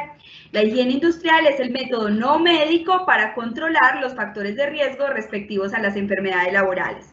Aplicadas al riesgo químico, el estudiante va a poder conocer y comprender todos los límites máximos permisibles, así como los sistemas de extracción que se recomiendan para cada una de las sustancias químicas bajo la prevención de una enfermedad laboral o un accidente de trabajo presentado. Asimismo, va a tener la oportunidad de conocer a profundidad el sistema de gestión nuevo en el mundo que se basa en la seguridad de procesos. Este sistema de gestión lo que hace es poder identificar la confiabilidad de los activos, y básicamente lo que hace es prevenir grandes desastres industriales como los que ya hemos conocido en el mundo. Seguridad de procesos se ubica dentro de lo que nosotros conocemos como salud y seguridad del futuro y viene como un componente muy innovador dentro de este diplomado. Vamos a poder conocer también todos los aspectos de medicina laboral referentes a las enfermedades laborales que se generan por los productos químicos, así como su prevención, su mitigación, su control. De la misma manera, vamos a poder aprender cuáles son los programas de vigilancia epidemiológica, cómo se deben aplicar, en qué momento se deben aplicar, en qué tipo de industria y también cuáles son los exámenes médicos y todos los elementos asociados a la medicina laboral. Tenemos también un componente muy innovador que viene sobre la prevención de la salud. Acá un experto deportólogo nos va a enseñar cómo a través de hábitos de vida saludables podemos prevenir el riesgo de enfermedades laborales y el riesgo también de vida corta a razón de la exposición a sustancias químicas.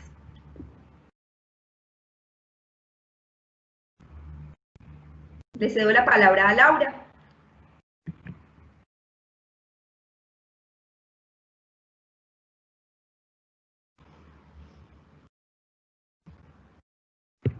Muy bien, muchísimas gracias, Andreas, por tu intervención.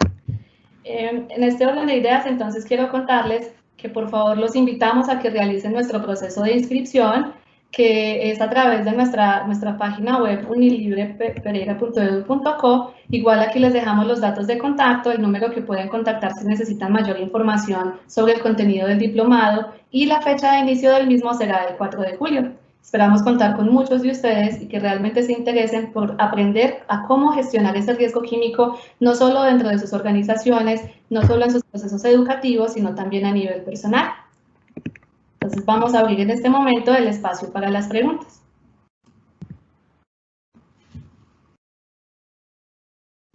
Muy bien, Laura, muchas gracias. Bueno, sí, digamos que invitamos a las personas que todavía no nos han escrito y que tengan alguna duda o inquietud adicional a la que ya han podido, digamos, aclarar nuestras panelistas, puedan expresarlo a través del chat. Por ahora me voy a permitir ir leyendo algunas de las preguntas que nos han llegado para dar respuesta. En gran medida, pues muchas de las preguntas van dirigidas a Laura Marín. La primera es una pregunta que nos realiza Eliana Cruz y dice, dentro de lo que se lee en las redes sociales dicen que demostraron que el virus estaba en el aire. Entonces, ¿esto no es verdad? Es la pregunta que nos hace en este caso Eliana Cruz. Hola nuevamente. Gracias por hacernos esta pregunta y es muy importante que en ella vas a encontrar tu respuesta. Es una pregunta o es una inquietud que te surge después de haber visualizado las redes sociales. Las redes sociales no son una fuente de información oficial. El mensaje de Facebook del tío, el hermano, el abuelo, el grupo de WhatsApp, el mensaje en WhatsApp del primo, el perro, el hermano, no son fuentes oficiales de información. Fuentes oficiales de información son directamente las de la Organización Mundial de la Salud, las del Gobierno Nacional o las de nuestra Universidad Libre en toda nuestra página web, todo lo que publicamos. De resto, por favor, no crean en absolutamente nada lo que esté en redes sociales. Hay personas que usualmente también tienen un traje y argumentan que son médicos y ustedes sencillamente andan, pues no lo digo por Liliana, ni más faltaba, pero simplemente con que una persona tenga un traje y manifieste que es médico, epidemiólogo, infectólogo, entonces ya vamos pensando que le debemos creer. Entonces no, nuevamente el virus no permanece suspendido en el aire. La evidencia científica hasta el día de hoy no lo ha comprobado certeramente. No en un ambiente normal. En un hospital, evidentemente, sí podemos tener una saturación grande en el ambiente, pero en un ambiente cotidiano, hasta el día de hoy, digamos 12 de junio, no lo tenemos en las publicaciones científicas. Muchas gracias, Laura. Continuamos entonces con la segunda pregunta. En este caso, digamos que es alguien que no se registró, nos pregunta, buenas noches, ¿en los animales pueden transmitirse el virus? Es una pregunta para Laura también. Bueno, algunas publicaciones científicas ha podido encontrar que sí, pero esto no ha sido del todo comprobado, como que la evidencia hasta el momento que tenemos no es concluyente. Por eso es que quizás a nuestros animalitos no les está afectando. Como mencionábamos, es muy probable que esto esté pasando porque en nuestro cuerpo nosotros tenemos microorganismos que no nos hacen daño. Entonces, pudiera ser que este virus no afecte a los animales, pero hasta el momento no podría darles una respuesta acertada porque no se ha estudiado muy bien el tema para determinar si realmente puede pasar contagio a animales. Perfecto, Laura. Muchas gracias por la aclaración. Tenemos otra pregunta de Oscar Eduardo Oliveros Escovida, de Ecovida. Dice, hay quienes manifiestan que el gel antibacterial no reemplaza el lavado de manos. ¿Es esto verdad? Sí, lo que hacemos con el gel antibacterial es principalmente utilizarlo cuando no tengamos suciedad en nuestras manos, pero definitivamente lo que nos va a quitar suciedad es el agua y el jabón. Sin embargo, el alcohol sí funciona y el gel antibacterial también funciona. Muy importante que ustedes observen en la etiqueta de su gel antibacterial si realmente tiene una concentración superior al 60% de alcohol, porque concentraciones inferiores de alcohol no tienen ningún efecto en este coronavirus. Entonces, nuevamente, desde que podamos lavarnos las manos con agua y jabón, lo vamos a hacer. Y el alcohol lo dejamos para aquellos momentos que no tengamos disponibilidad de lavarnos estas manos. Ok, Laura, gracias. Tenemos otra pregunta entonces. Nos preguntan, buenas noches, excelente espacio. ¿Qué producto químico recomiendan para realizar limpieza de los espacios de los laboratorios? Para Laura también la pregunta. Listo, en ese caso, nuevamente, agua y jabón. Digamos que, permítanme, yo digo si no tengo por acá.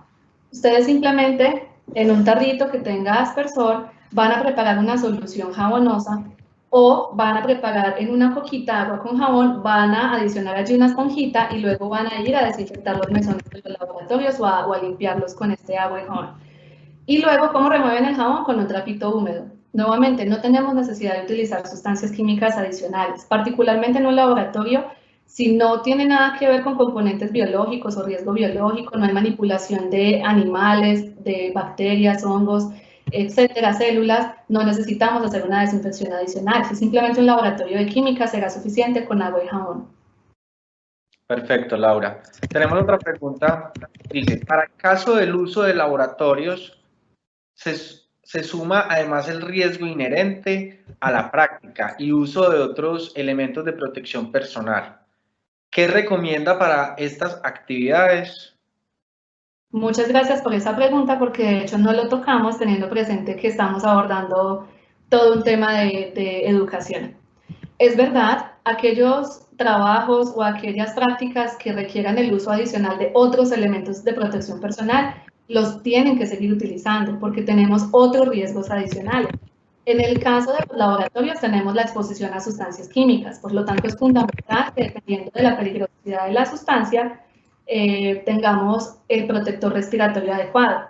Si en la práctica ustedes necesitan utilizar un EPP respiratorio adecuado, pues no hay necesidad de utilizar el tapabocas encima o debajo. De hecho, haríamos mal en utilizar esos dos elementos porque no se permearía, no se adheriría bien el EPP respiratorio a la cara.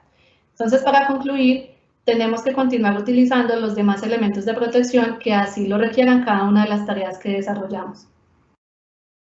Ok, Laura. Tenemos otra pregunta de Oscar Eduardo Oliveros, quien nos pregunta, si el fabricante del amonio cuaternario de quinta generación lo entrega al 10%, ¿cuántos mililitros se necesitan para combatir el coronavirus para aspersión y para termonebulización? Muy bien. Bien, en este caso, recordemos que los amonios, no todos, tienen la garantía de que van a funcionar para coronavirus. Entonces es fundamental que tú primero busques en el listado de la EPA si tu proveedor realmente se encuentra allí. Si tu proveedor no se encuentra allí, deberás buscar la ficha de seguridad del producto que aparece en la EPA, como amonio cuaternario que tenga actividad contra COVID, y compararla con la ficha de seguridad del producto que te están ofreciendo. Cuando hagas esa comparación, para poder tú tomar la decisión de utilizar ese producto, tiene que ser que absolutamente todo esté igual, los componentes y las concentraciones. De lo contrario, no es que la sustancia que te están vendiendo no sirva, lo que pasa es que no tendríamos pruebas para determinar si esa sustancia realmente es efectiva contra coronavirus. Y frente a algo que sí tenemos pruebas, como el agua y el jabón, el alcohol o las sustancias cloradas, versus algo que no conocemos, siempre desde nuestra institución educativa va a primar sobre lo que tengamos conocimiento. Para responder tu pregunta ya más específica, no me corresponde a mí orientarte cuál es esa concentración a la que tú debes hacer la preparación, porque esto es función de tu proveedor. Adicionalmente, la concentración de utilización de ese producto dependerá de las pruebas que tenga dicho proveedor para el coronavirus. Entonces, realmente esta es una pregunta que tú debes dirigir a tu proveedor. ¿Cuál es la concentración óptima en la que yo debo utilizar este amonio que tú me estás vendiendo que me garantice una efectividad contra COVID? Pero principalmente recuerda validar la información en el listado de la EPA, porque aquí encontramos muchas diferencias cuando hablamos de amonios cuaternarios. Los amonios cuaternarios, así sean de quinta generación, son sustancias químicas completamente diferentes. Así como cuando decimos alcoholes, tenemos varios alcoholes, tenemos etílico, propílico, metílico, butílico, etc. Esto pasa con los amonios cuaternarios. Tenemos una gran cantidad de amonios cuaternarios. El que te están vendiendo probablemente es diferente al que te está ofreciendo otro proveedor. Entonces, el hecho de que todos se llamen amonios cuaternarios, así sean de quinta generación, no significan que son efectivos contra coronavirus. Y por eso la importancia de verificar en el listado. Muchas gracias, Laura. Tenemos otra pregunta. Nos dicen, buenas noches, ¿qué frecuencia debe tener la desinfección en los ambientes de formación con los métodos de amonios cuaternarios diarios, semanales o mensuales? No te alcancé a escuchar bien, qué pena, se cortó. Buenas noches, ¿qué frecuencia debe tener la desinfección en ambientes de formación con los métodos de amonio cuaternario? ¿Debe ser de forma diaria, semanal o mensual? Bien, entonces nuevamente te voy a contestar la pregunta en términos generales, no para referirme a los amonios cuaternarios por todo lo que he mencionado previamente. Los procesos de limpieza y desinfección primero deben obedecer a un cumplimiento normativo.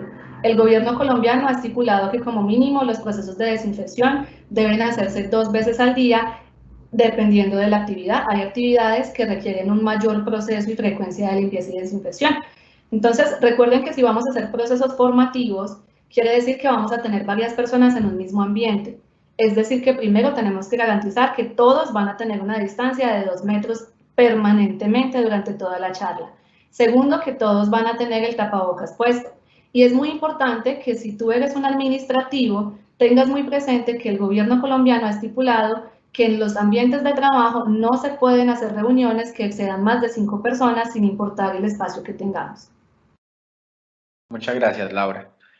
Tenemos otra pregunta por acá. Perdón. Nos escribe Andrés Méndez, estudiante de odontología de la ciudad de Ibagué. Él nos dice, buenas noches. Mi pregunta es qué va a pasar o cómo se va a manejar el tema de las universidades que tienen estudiantes en el área de la salud y atienden pacientes en las instalaciones de la universidad. En este caso, odontología siendo un requisito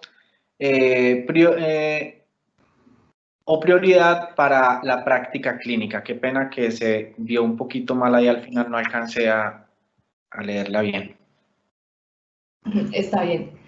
Bueno, para esta persona, parte de lo que hemos dicho aplica perfectamente, pero es muy importante. Procesos de odontología o de atención a pacientes sí requieren de un proceso de desinfección adicional. El agua y el jabón no va a bastar. porque el agua y el jabón nos va a eliminar el coronavirus, pero recuerden que ustedes en su práctica, como tú lo mencionas, deben tener atención y prestar cuidado de cualquier otra cantidad de patógenos, E. coli, salmonella, pseudomonas, que son igual o peor de infecciosas y que podrían desencadenar enfermedades graves. En este caso, dependiendo de la universidad en la que tú te encuentres, cada universidad deberá determinar cuáles son estas medidas de control para estas áreas específicas o procesos de extensión en los que se va a continuar atendiendo pacientes. Por ejemplo, parte fundamental es que no puede haber una sala de espera, sino que tenemos que asignar a los pacientes en un momento específico para que cuando lleguen a las instalaciones no tengan que permanecer allí, ¿sí? Y garanticemos evitar tener aglomeración de personas. Segundo, tenemos que hacerle una encuesta de verificación de síntomas a este paciente para prevenir que no tenga síntomas respiratorios. Si la persona llega a tener gripa o algún malestar general, como digamos de síntomas respiratorios, conviene que lastimosamente tengamos que suspender la práctica y reprogramarla para el futuro, porque no sabemos si esos síntomas respiratorios se deban a coronavirus o a una simple gripa. Entonces, en este orden de ideas, no podría generarte una respuesta porque es un lineamiento que directamente vendrá de los directivos de cada universidad. Ok, Laura, tenemos otra pregunta acá. Dice, buenas noches, ¿qué porcentaje es el adecuado en la mezcla de agua y hipoclorito? Bueno, esa es una pregunta con una respuesta un poco larga. Primero, tú tienes que verificar cuál es la concentración que tienes de hipoclorito en el líquido que utilizas en tu casa o que tú vas a comprar. Todos los líquidos, bueno, la mayoría de líquidos en el recipiente dice cuál es la concentración. Con base en esa concentración, tú tienes que hacer una regla de 3 para rebajar esa concentración, por así decirlo, hasta una cantidad, hasta una concentración de 0.1% o de 0.5%, lo que tú prefieras utilizar. Teniendo en cuenta que concentraciones de 0.1% tienen igual de efectividad en el virus, yo recomiendo que la utilicemos porque así vamos a evitar que haya vapores de hipoclorito en nuestra vivienda o en nuestro lugar de trabajo. Entonces, dependiendo de esta concentración, si tu líquido es de 2.25%, tienes que mezclar una parte de ese líquido por cada 3 partes de agua. ¿Cómo así que partes? Funciona igual que cuando estamos preparando arroz, que es una parte de arroz por 2 de agua, tal cual. El recipiente que tú utilices para medir el líquido lo utilizas 3 veces para medir el agua. Si tu líquido tiene una concentración de 3%, será una parte de líquido por cada 5 partes de agua. Y si tu líquido tiene una concentración de 5.25%, deberás mezclar una parte de líquido con 9 partes de agua. Esto depende de la concentración inicial de tu líquido. Ok, tenemos una pregunta de Carmen Elisa Melgarejo. Ella pregunta, ¿los secadores de mano eléctricos bien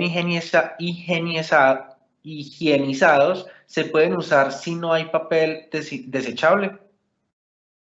¿Los secadores? Sí, los secadores de mano, que por lo general entiendo yo que se encuentran en los baños públicos. Correcto, sí se pueden utilizar siempre y cuando no implique que la persona lo accione apretando un botón, porque precisamente lo que queremos evitar es que haya contacto entre dos personas mediante cualquier objeto.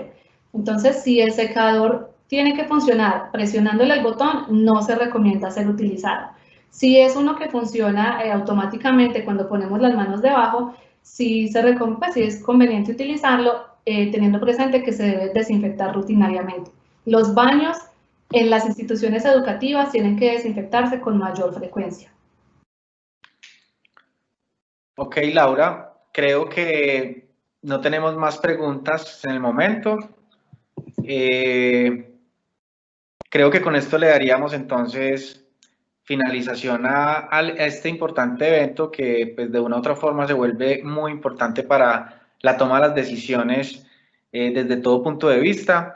Agradecerles a nuestras panelistas por esa información tan valiosa y ese conocimiento que nos comparten a través de este medio y recordar invitarlos a que visiten nuestra página web, a que revisen nuestra oferta académica, a que miren cuáles son los programas de pregrado, nuestros posgrados a nivel de especialización, maestría, y a que puedan también observar los programas de educación continuada en donde Laura les hizo la invitación a que puedan animarse a inscribirse en este diplomado que es muy importante y en el cual pues, nos encontramos consolidando la segunda cohorte del diplomado en riesgo químico dentro del sistema globalmente armonizado. Les deseamos una muy buena noche, agradecerle a las 98 personas que se alcanzaron a conectar. Actualmente tenemos 66 asistentes aún en vivo y la idea es que la Universidad Libre va a continuar con esta dinámica de eventos a través de herramientas como Microsoft Teams, como la que estamos utilizando en este momento, para precisamente brindar y nutrir de aspectos educativos y académicos de gran relevancia e importancia. Muchas gracias, feliz noche y feliz fin de semana para todos. Para finalizar, les queremos compartir un video muy especial con una invitación exclusivamente para ustedes. Gracias por estar con nosotros el día de hoy. Por favor, esperamos que puedan ver este video. Que tengan buena noche.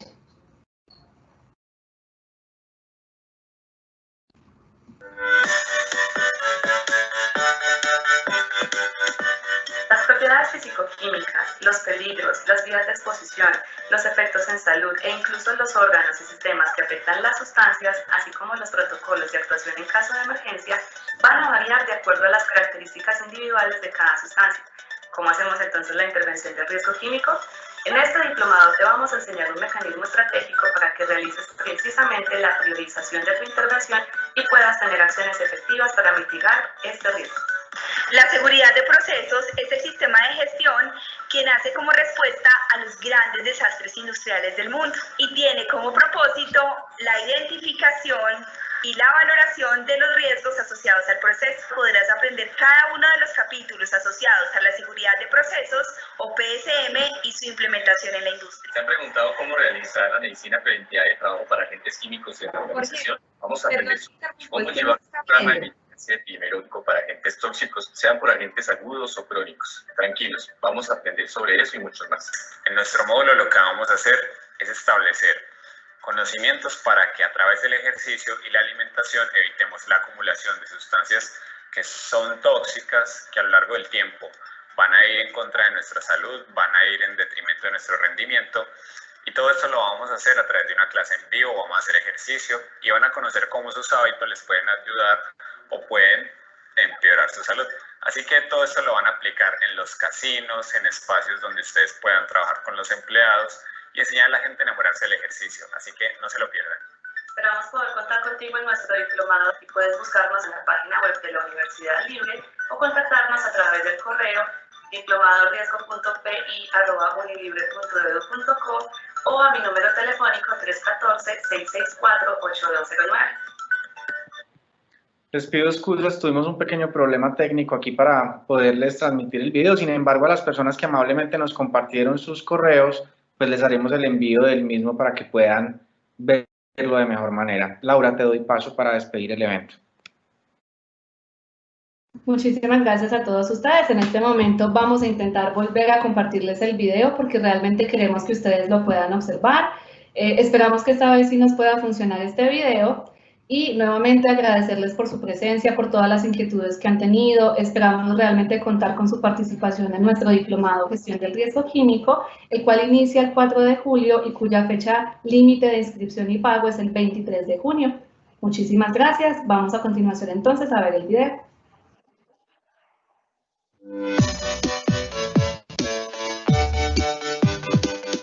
Las propiedades físico-químicas, los peligros, las vías de exposición, los efectos en salud e incluso los órganos y sistemas que afectan las sustancias, así como los protocolos de actuación en caso de emergencia, van a variar de acuerdo a las características individuales de cada sustancia. ¿Cómo hacemos entonces la prevención del riesgo químico? En este diplomado te vamos a enseñar un mecanismo estratégico para que realices precisamente la priorización de tu intervención y puedas tener acciones efectivas para mitigar este riesgo. La seguridad de procesos es el sistema de gestión que nace como respuesta a los grandes desastres industriales del mundo y tiene como propósito la identificación y la valoración de los riesgos asociados al proceso. Podrás aprender cada uno de los capítulos asociados a la seguridad de procesos o PSM y su implementación en la industria. ¿Se han preguntado cómo realizar la medicina preventiva de trabajo para agentes químicos en la organización? Vamos a aprender sobre ello. ¿Cómo llevar un programa de vigilancia epidemiológico para agentes tóxicos, sean por agentes agudos o crónicos? Tranquilos, vamos a aprender sobre eso y mucho más. En nuestro módulo lo que vamos a hacer es establecer conocimientos para que a través del ejercicio y la alimentación evitemos la acumulación de sustancias que son tóxicas, que a lo largo del tiempo van a ir en contra de nuestra salud, van a ir en detrimento de nuestro rendimiento. Y todo esto lo vamos a hacer a través de una clase en vivo, vamos a hacer ejercicio y van a conocer cómo sus hábitos les pueden ayudar o pueden empeorar su salud. Así que todo esto lo van a aplicar en los casinos, en espacios donde ustedes puedan trabajar con los empleados y enseñar a la gente a enamorarse del ejercicio. Así que no se lo pierdan. Esperamos poder contar contigo en nuestro diplomado y puedes buscarnos en la página web de la Universidad Libre o contactarnos a través del correo diplomadoriesgo.pi@unilibre.edu.co o a mi número telefónico 314-664-8209.